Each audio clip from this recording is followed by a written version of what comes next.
สวัสดีค่ะรายการมองเรามองโลกวันนี้มีบทสัมภาษณ์พิเศษของนักธุรกิจที่ประสบความสำเร็จอย่างมากในอาเซียนนั่นก็คือคุณโทนี่เฟอร์นันเดสผู้บริหารสูงสุดของสายการบินแอร์เอเชียผลงานที่โดดเด่นของคุณโทนี่ก็คือพลิกฟื้นแอร์เอเชียจากเดิมซึ่งมีหนี้สินอยู่มากในสมัยที่ยังเป็นของรัฐบาลมาเลเซียจนกลายมาเป็นสายการบินต้นทุนต่ำที่ประสบความสำเร็จมากที่สุดสายการบินหนึ่งของโลกค่ะวันนี้เราจะมาฟังเส้นทางชีวิตเส้นทางธุรกิจและมุมมองที่น่าสนใจของนักธุรกิจที่ไม่ธรรมดาคนนี้โทนี่เฟอร์นันเดสค่ะโทนี่เฟอร์นันเดสชาวมาเลเซียวัย 49 ปีเกิดที่กรุงกัวลาลัมเปอร์จบการศึกษาจาก London School of Economics ประเทศอังกฤษเมื่อเรียนจบเขาทำงานอยู่ที่นั่นและเคยทำงานด้านการเงินให้กับ Virgin Records ของ Richard Branson ในช่วงปีคศ 1987 ถึง 1989 เมื่อโทนี่กลับมาเลเซียเขาได้ทำงานในแวดวงดนตรีกับบริษัท Warner Music เขาเริ่มต้นจากการเป็นกรรมการผู้จัดการที่อายุน้อยที่สุดของบริษัท Warner Music มาเลเซียต่อมาเขาเป็นรองประธานภูมิภาคเอเชียตะวันออกเฉียงใต้ของบริษัท Warner Music ตั้งแต่ปี 1992 ถึง 2001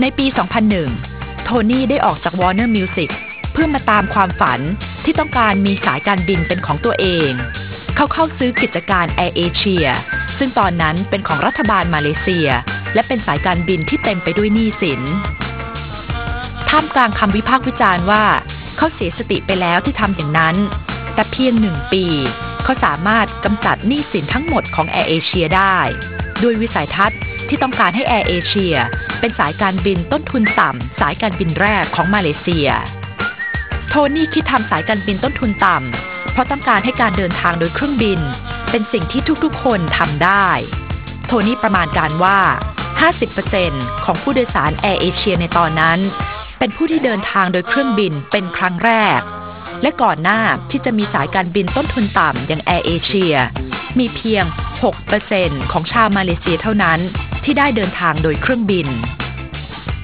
จากจุดเริ่มต้นที่มีเครื่องบินเก่าๆเพียง2 ลำโทนี่ต่อยอดธุรกิจไปเรื่อยๆปัจจุบันแอร์เอเชียมีเครื่องบินนับร้อยลำรวมถึงมีเส้นทางการบินที่ครอบคลุมกว่า 20 ประเทศทั่วโลก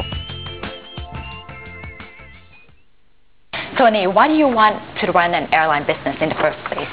You know, I was sent to school when I was 12 years old in England, and prior to that, actually, if I go back a bit, my mother used to sell Tupperware, and I'd always go meet her in the airport. She was flying around selling Tupperware, and I always loved planes. And I remember when I was about 5 or 6 years old, I told my dad, one day I want to own an airline, and of course he laughed at me. My whole life has been that. Everyone laughs at me whenever I say something. And but it really started to form in my mind when I was sent to boarding school. And I remember calling up my mother and saying, I'd like to come home for half term. She said it's too expensive. And I said to her, one day, you know, I'm going to make travel cheap. And that was how it really started to form in my mind. Whether I really believed it would happen, you know, I'm not sure, but I'm one of those guys who never stops dreaming, and from some dreams comes some reality. What did you see at that time, back then, when you actually started AirAsia, that you think this is the right time to go into the business? Do you know, there's a very fine line between brilliance and stupidity, and it's very, very narrow. I wasn't a big analyst. If I was an analyst, I never would have started it. Oh. I just said, do people want to fly cheap? Yes.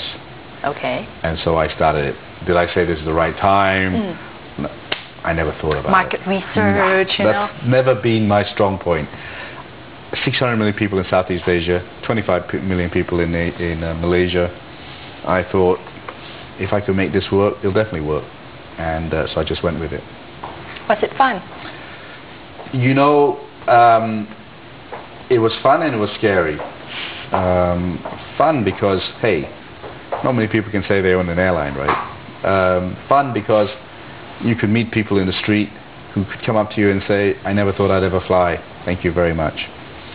Fun because you gave people jobs, whether they're pilots or cabin crew. Also, many people in AirAsia have dreams, and that we've made those dreams come true.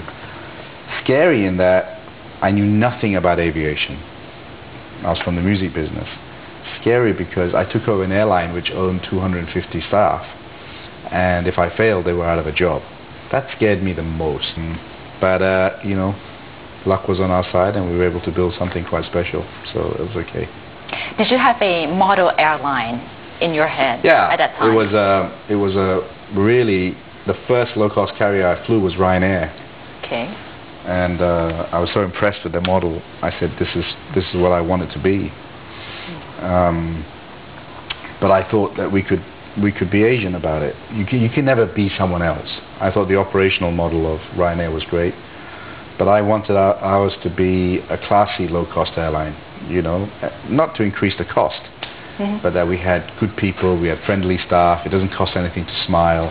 We had people who had innovation, who had drive, and but the principal model of AirAsia is Ryanair. What were the biggest obstacles during the early years of AirAsia? Oh, lack of money. The lack of money was one. And the airline industry is very regulated. It's really close with the governments. Right. And you're invariably competing with airlines that are owned by the government. So that was tough, breaking in and getting the support from governments and getting the route rights and all those things. And then avoiding what I'd say unfair competition to put us out of business.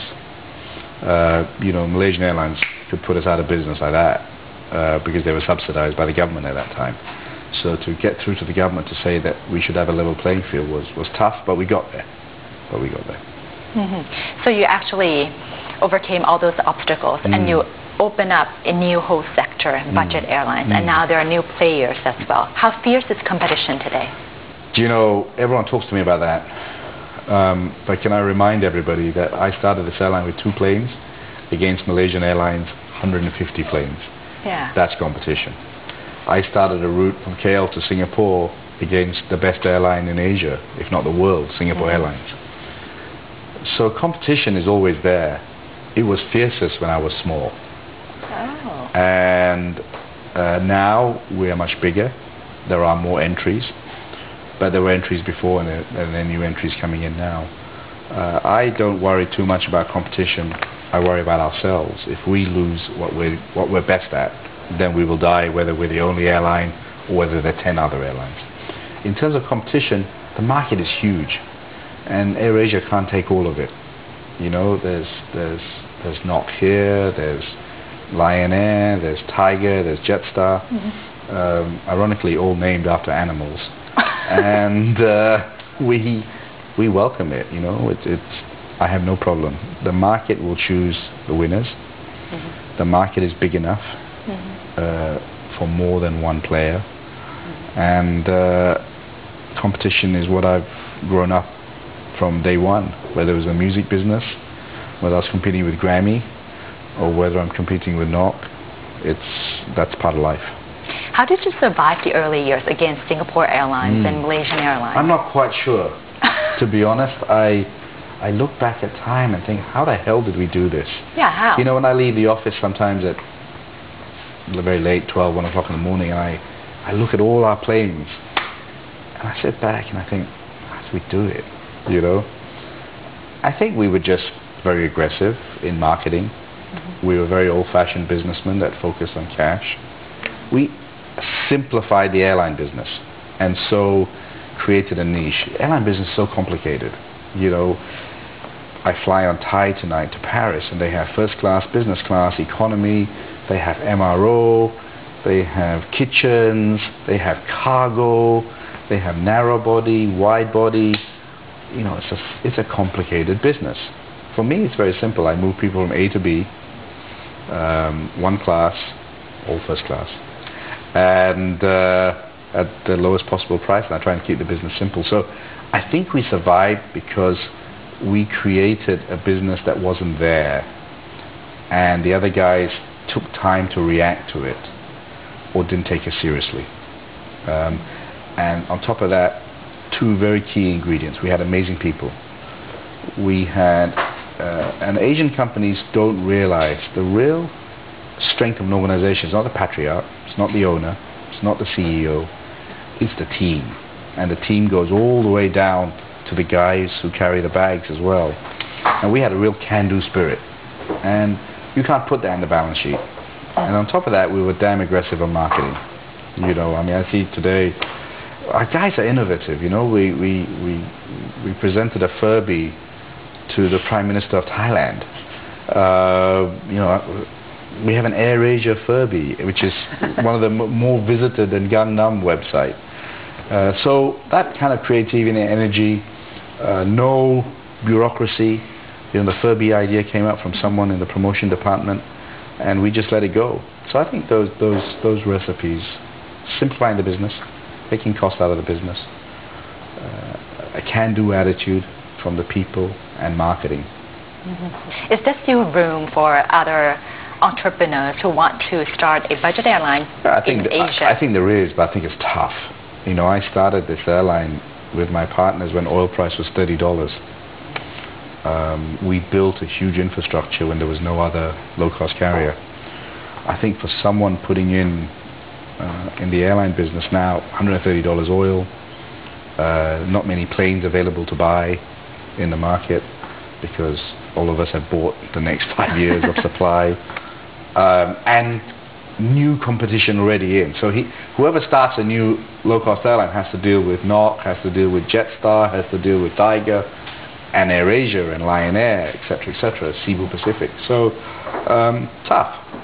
But you know, it's a funny business airline in that it attracts capital because it's a sexy business.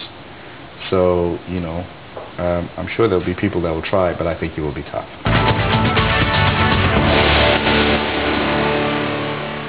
What are the biggest challenges running an airline today?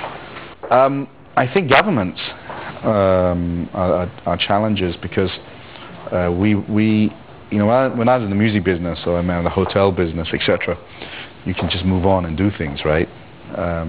But in the airline business, there's a lot of regulations. You know, if I want to open a hotel in Bangkok, it's very easy. But if I want to start a route, there's just so many approvals, so many, you know. So you're not in control of your destiny as much. You have to deal with airports as well, who don't always see it your way. So yeah, a lot of unique challenges like that. How would the AEC, the ASEAN Economic Community, impact the airline industry? I'm a big fan of that. I'm a big fan. I moved my office to Jakarta.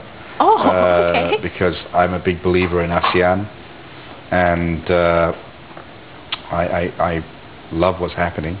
I think Thailand's going to be a big driver. I think having airport like Don Mueang will be a big driver in the ASEAN economic for SMEs. I think it's not about big corporations. I think SMEs will drive ASEAN integration quicker. So I'm a big fan. I'm a big fan of having more things ASEAN. One ASEAN air traffic control system would be a godsend. One ASEAN aviation authority, so a Thai pilot could fly in Malaysia, a Malaysian pilot could fly in Jakarta. You know, freedom of movement and labor will make our cost structure much better. And I think for the ASEAN Economic Community to really be a community, we have to have good connectivity. And so I hope that more open skies will evolve, and each of us can own more in each airline. You know, so big believer, very important, and I think airlines such as AirAsia are big enablers of the ASEAN Economic Community. We're probably one of the few ASEAN brands. You know, we go out there and paint planes. Dr. Surin, you know, helped me, and I put the ASEAN logo on a plane, and I've been a big supporter of ASEAN. So there are not many ASEAN brands, but I think people, and the common man doesn't realize how important ASEAN is going to be, because ASEAN hasn't done a great job in marketing itself, right? So I think as everyone gets fixated with China and India, we're sitting on a gold mine here of 700 million people. AirAsia has built its business not out of China or India, but out of ASEAN. And I hope in the ASEAN Economic Community will create more ASEAN brands going forward. I think a lot of your customers would want to know this. Would you be able to drive ticket prices even lower? Yeah, that's my goal. That's my goal. You know, people say, what's your religion? I say low cost. Because low cost equals low fare. A big part of that is airports. A big part of that is airports. A big part of it is things like I just talked about, air traffic control, so we burn less fuel. Training costs are reduced, etc. So I believe we can, and I believe the AEC will be a big part in reducing travel. For instance, air navigation charges. Very expensive to fly over Cambodia and Vietnam. Very cheap to fly over Thailand and Malaysia.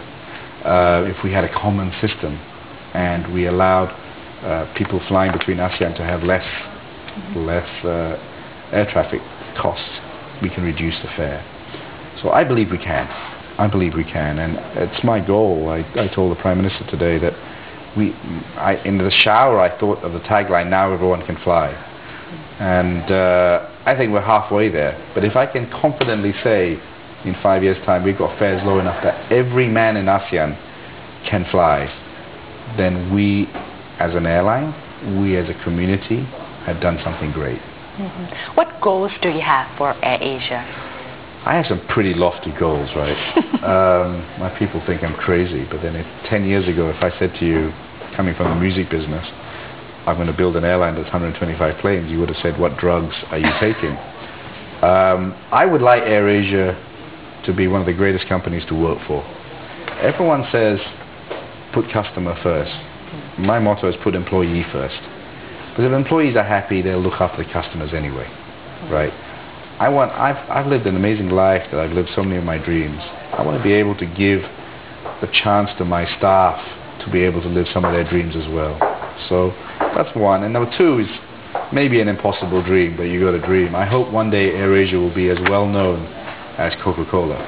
That's really tough, but you got to have some ambition. What's the working relationship now between AirAsia and Thai AirAsia? Well, Thai AirAsia is owned by Kunjo and his team. I'm a minority investor in that. But we're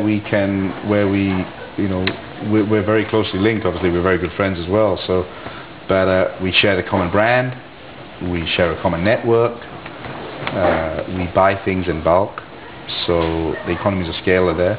But Thai AirAsia is very much evolving into its own, the adolescent. So it's gone from the baby to now almost becoming its own master of its own destiny. But where we keep things central, things like the brand, etc., because that makes sense to do that. นอกจากธุรกิจ AirAsia แล้วโทนี่ยังเป็นเจ้าของธุรกิจอีกมากมายภายใต้กลุ่ม Tune อย่างเช่นเครือโรงแรม Tune โทรศัพท์เคลื่อนที่ Tune Talk กิจการประกันภัยและบัตรเครดิต Tune Money โดยใช้คอนเซปต์การเป็นสินค้าและบริการราคาประหยัดที่ทุกคนเข้าถึงได้รวมถึงธุรกิจด้านกีฬาอย่างล่าสุดคือการเข้าซื้อกิจการสโมสรฟุตบอล Queen's Park Rangers ของอังกฤษ Is it a natural progression for you then to branch into hotel business with Tune Hotel? Yeah, I have basically two groups. I have the Tune group, which is AirAsia, AirAsia X, and Tune Hotel, and Tune Money, and Tune Insurance. That's about what I found is Asia was always fixated with 6-star, 7-star, tallest, highest, most expensive car, etc. But the mass market was never looked after. So AirAsia was about, when everyone was fixated with flatbeds on the planes and flying on a feather, etc., I said there's a huge market that's not being looked after. So Tune is all about serving the underserved, whether it's in mobile phones, whether it's in hotels, etc. I started all these businesses actually to lower the cost for my passengers. So you could have a low airfare, but then you reach the country and you have to pay an exorbitant hotel. You could have a low fare, but you didn't have enough money to buy travel insurance. You wanted to get the cheapest fares on the internet, but you didn't have a credit card, so we came up with debit cards with Tune Money. So a lot of it is, as you've said, and no one's ever said it that way, but my Tune businesses are an evolution of AirAsia. It's a natural progression, as you said. You seem to be making the right business decisions all the time. Did you ever make any mistakes at all? Well, people say I'm a nutcase. I bought Queen's Park Rangers. No, business is never a perfect science, but you learn as long as you learn from your mistakes. What mistakes did you make? You seem to be making the right decisions, expand here and there, and they all seem right. Well, A lot of mistakes along the way. I'm very impulsive. I say things sometimes which I shouldn't say and upset a lot of people. I'm very outspoken. So, business is about compromise. And maybe I've been brash in the way I do things sometimes. Can we expect more people to travel this year? Without a doubt. Without a doubt. If we, and one of the great things about AirAsia is in some ways it's recession-proof, because when things go bad, people trade down from a premium product. Lifestyles have changed in Asia. People want holidays. It's, when I grew up, we never had a holiday. But now people expect to go on holidays, they want to go with their kids, etc. Travel has become a secondary thing now, a very important part of life. So as we get fares lower, which is very critical, more and more people will enter that travel circle. We haven't touched it. The penetration of travel in Asia is tiny compared to Europe. It's less than 10% who use air travel. And I think Thailand is making a big drive to make air travel, much more bigger part on top of what railways and roads, etc. So I think we're in the right. When you said, did you pick the right time? It's pure luck. I had enough of the music business. I decided to do something else. But boy, I've been born in the right part of the world, and I've been born at the right time. What's your goal in life, Tony? To be like what? One of the richest men in the world? Oh God, no. Money is a byproduct of fun, isn't it? I'm not driven by money. I know many people say that, but it's actually true. Look, let's not get it right. Money allows you to go and have more fun and be more independent. But I like creating. I like building. I like making people successful. What I look forward to, what are my ambitions, is to help many people make dreams come true. Because I've lived a wonderful life. If I'm hit by a bus tomorrow, of which in Asia, highly likely, I would have had a great life. What would be your message to other entrepreneurs who look up to you as a role model? That's kind of strange if anyone looks up to me. But anyway, my message is very clear. Don't listen to anyone. Go with your heart. You only live once. Don't be afraid of failure. Because you don't want to sit there at 55 and say, I wish I did that. It's too late. Go out there and do what you want to do. And believe in your own ability to do it. If you have drive, if you have energy, it's amazing what you can do. Everyone will tell you why it can't be done.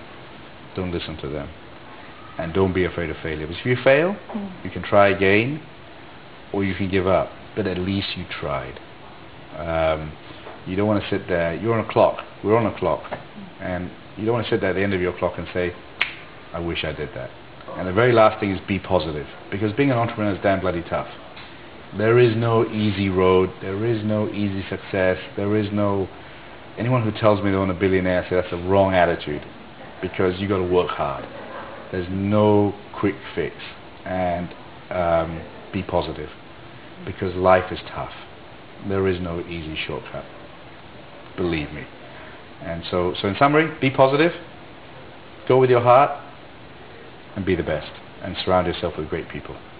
ในปี 2009 มีการท้าทายกันเพื่อความสนุกสนานระหว่าง2เจ้าของสายการบินคือโทนี่แห่ง AirAsia และริชาร์ด แบรนสันแห่ง Virgin Airlines ในการแข่งขันแข่งรถว่าถ้าทีมของใครแพ้จะต้องทำงานเป็นสจ๊วตให้อีกสายการบินหนึ่งเป็นเวลา1 วันซึ่งผลปรากฏว่าริชาร์ด แบรนสันแพ้ในการท้าทายนี้ By the way, when is Richard Branson going to honor May the the 5th. He finally has.